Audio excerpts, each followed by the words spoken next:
Добрый день. I guess it is working. This is going to be the 15-minute version of a conversation that normally takes 3 hours. So I'm going to crunch it down, and we're just going to go for it.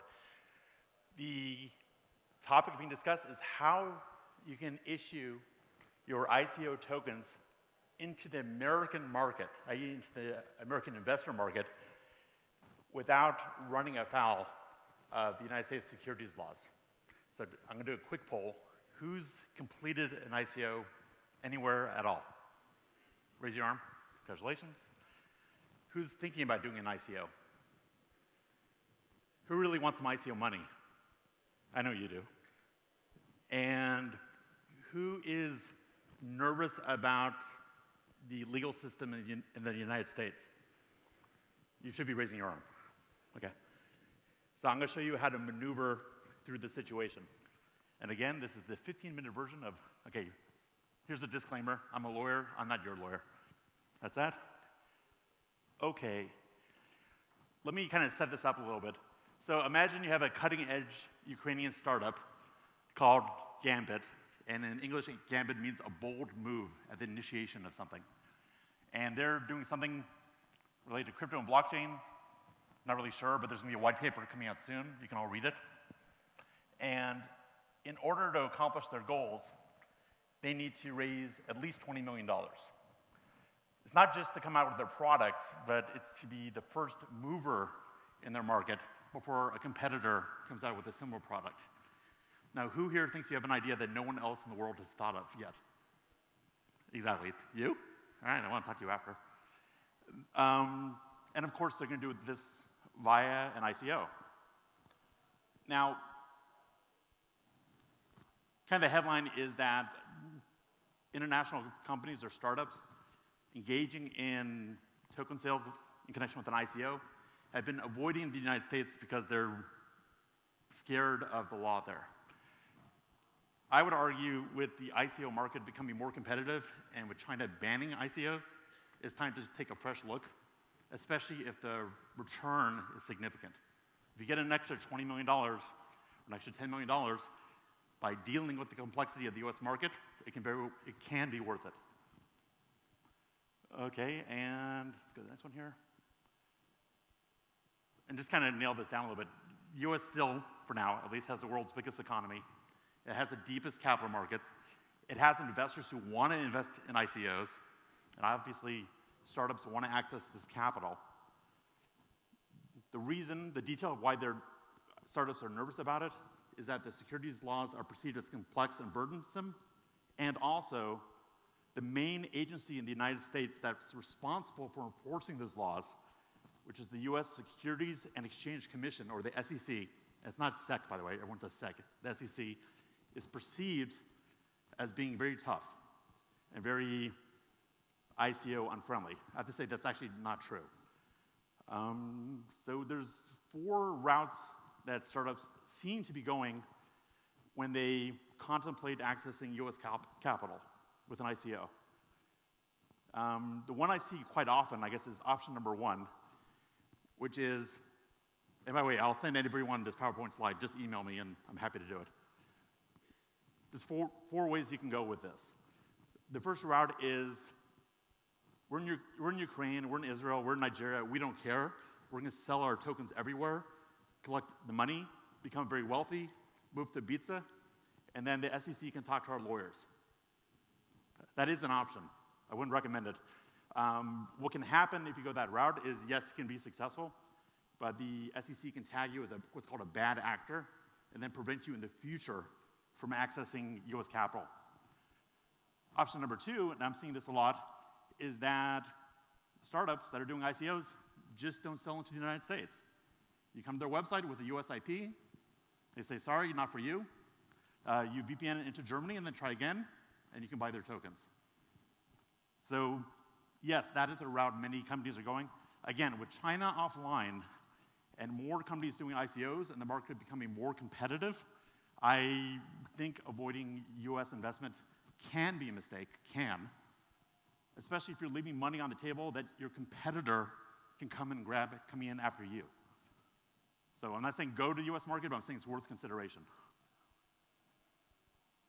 Option number 3 is what I'm seeing a lot of also, which is companies, startups, very carefully design their tokens so they're utility or protocol and not asset tokens, and they swear up and down it's utility token. It can't possibly be subject to American law, and that's a good theory, and it's not completely wrong, but it's complex for reasons I'll explain. Also, just because the rules are a certain way now, that doesn't mean the rules are going to stay that way. So if you issue something that's not a security now and you don't qualify it, and then the SEC changes its mind, you can potentially have an issue. Also, and this is a little bit more subtle, I see a lot of startups taking their tokens and stripping out the potentially useful investment characteristics of that token, i.e. the fact that it's paying dividends or giving people a vote or giving them a commission, in order to force it into being a utility token. Well, that may be a suboptimal design. You may want your token to have investment characteristics and to be a security in order for that token to provide the biggest benefit to your company and the people using it. So the 4th route, which I'm saying consider, is if you have a company, your startup, and you're issuing tokens via ICO, consider selling into the US market and understand that the default rules are tough, but there's many exceptions that are relatively easy to make use of to those default rules. So just imagine our company Gambit decided to sell into the US. They did not want to modify their token to make it just a utility token. They wanted it to be an investment or security also. And as a result of doing that, they reached their funding goal. And because they found a proper exemption to the default rules, it wasn't that tough for them. So I'm going to sort of dig into this.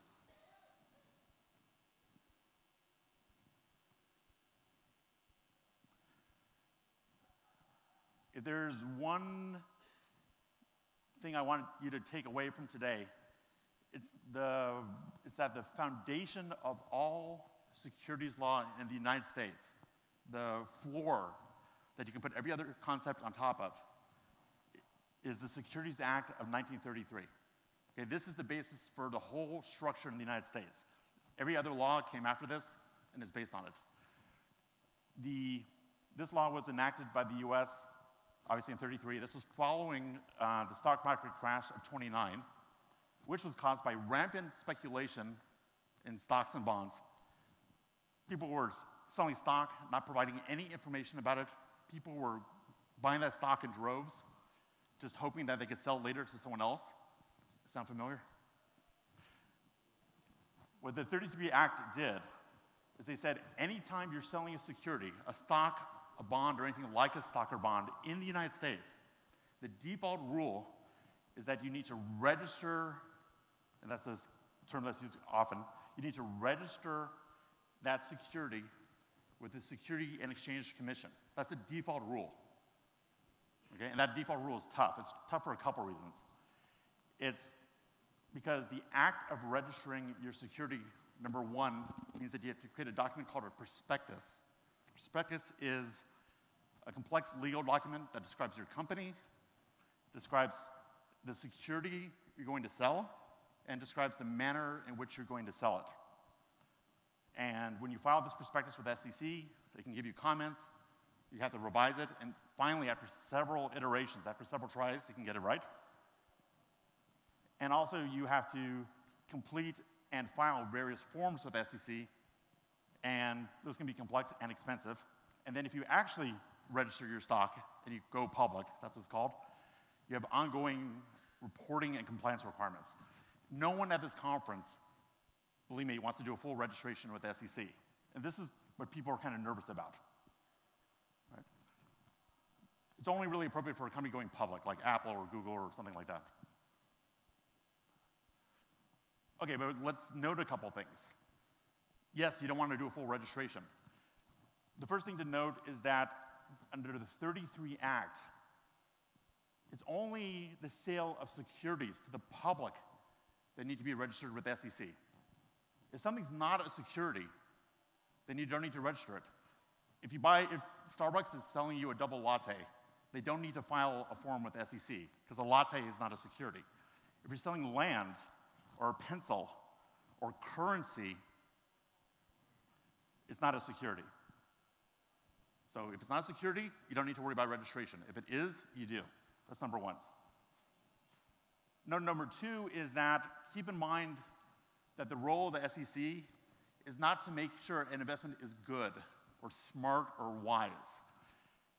Its only job is to make sure that investors have enough information available to them to make an informed decision. Not a good decision, but an informed decision. Now, that concept leads to several opportunities, because what the government has decided is that if investors are wealthy enough or well-advised enough, and you're only selling to those investors, you do not need to do a full SEC registration, because there's an exception to the rule. And then another thing to consider is that it is part of the SEC's job to facilitate, to allow, to create a basis for securities transactions in the United States. It's not against everything. It's not against ICOs. It recognizes that these activities, these innovations are important. And at first, it's kind of looking at ICOs and Bitcoin and crypto, sort of like, what the heck is this? You know, terrorist drug dealers, all that stuff. It's evolved its point of view. It is not saying that every ICO is a security, and it's not trying to punish people engaging in these transactions. It's trying to make sure that where appropriate, the law applies as written. Okay, so you all saw the movie The Matrix. Suppose you want to break out of the Matrix. You're Keanu and you want to break out into real life. How do you wake up from the Matrix? How do you wake up from the US securities laws? Well, if it's not a security, then you don't need to worry about it. Okay? But you know, what is a security? Like everything in law, especially US law, the question is, it depends. Or the answer is, it depends. Now, things like stocks or bonds are specifically named in the 33 Act as regulated and covered by that act. Well, is a token a stock or a bond? It may be like a stock or bond, but it's not called a stock or bond. So there's this mystery expression called an investment contract. If it's not a stock and it's not a bond, well, maybe what you're doing is an investment contract. The Act uses that term, but it doesn't define it, just to make life interesting. And the reason it doesn't define it is it recognizes that things change over time. So if something is, you know, far in the future, like in 2017, people come up with this crazy idea of a token. They don't have to rewrite the Act to put in the word token. They just figure out if a token is an investment contract. That's why that's there. So the way you drill in on something new, like a token, and decide whether or not it's a security and falls under the 33 Act, is you apply this famous case. Like I said, the Securities Act of 33 is the basis, statutory basis of all of US securities law. I'd say the foundational case, what a judge decided based on that act, is SEC versus Howey. You're all living in an SEC versus Howey world, even if you don't know the name, and I'll explain why. This is when the Supreme Court of the United States took that investment contract idea and provided some guidance as to what in God's name does that mean. Basically, Howey was engaging some land deals. He was paying commissions. The SEC said, you know, that's a security. You should have registered it with us. Howey said, no, it's not. It's land deals. I'm paying commission, but, you know. Well, he was wrong. It should have been registered. And the US Supreme Court provided some helpful guidance. Questions, where did I point this here? Did I point to you? Did that work? No, I can go over here.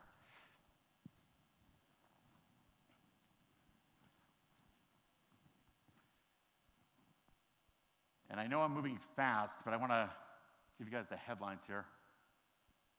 Okay. This is the Howey Test. Okay? Something is an investment contract and is therefore a security and is therefore subject to the Securities Act of 33 if 1, 2, 3, and 4, each one of those are true. Okay? There needs to be an investment. It can't just be you're giving someone something. Okay, into common enterprise. And there's a whole bunch of fighting about what that means.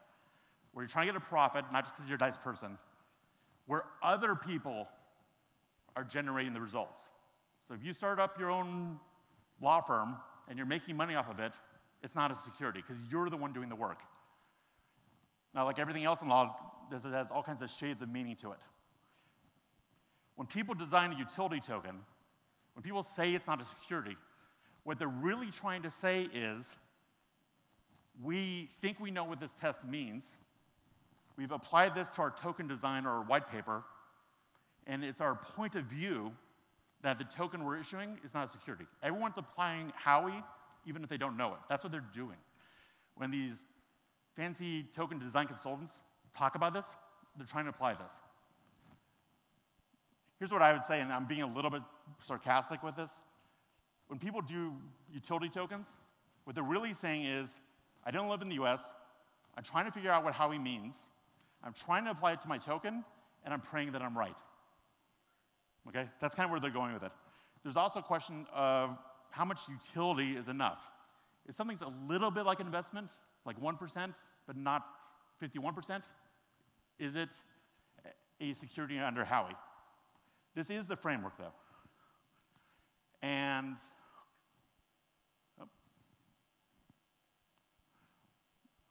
this is what I'm talking about when I say the SEC has not been unhelpful. They're actually being a little bit helpful now. So in response to Ethereum and the Dow hack, way later in July 25th of this year, the SEC issued a report on Ethereum and the Dow attack. And they applied the Howey test to the Dow. So if you want to see how they think, if you want to read how they think, read this document. It's worth reading. That is their current point of view about how to look at a token and decide if it's a security. They applied the Howey test, and because the Dow was set up so that token owners were receiving a portion of the profits, of course it was a security. It's kind of a no-brainer. It also addressed the question about whether the SEC was aware of tokens, and obviously the answer is yes, they wrote this, and now they're watching. Like the dragon is awake.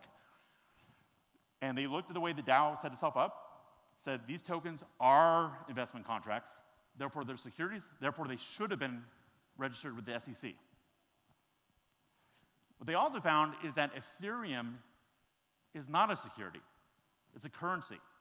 So they're not going crazy with it. They're not over-applying the Howey test. They're applying it line for line. If it meets these 4 elements, it's a security. If it doesn't, it's not. So the takeaway from this is, yes, you can avoid US registration entirely if your token is not a security, but you may not want to. Just be aware of where the law kicks in. So this is where the law kicks in. If your token is an investment contract under Howey. Now, take our sample company. I guess I'm going to race to the end here. Take our sample company. They want to access US capital. They want to move fast. They need to. They want to issue a token that has investment characteristics, that is an investment contract, because it's going to help them do their business. And they want, like I said, they want to sell it in the US.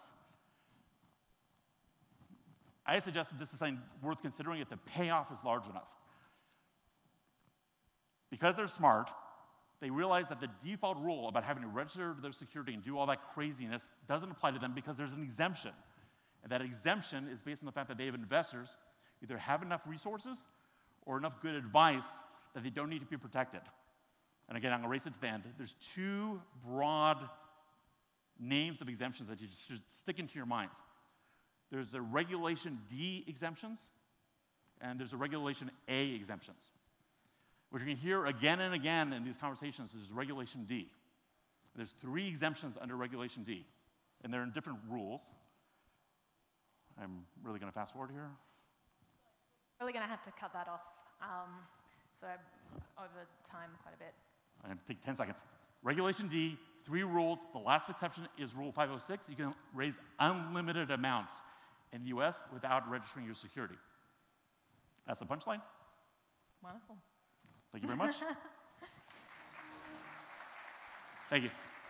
So, Gordon, you will be around for people to ask.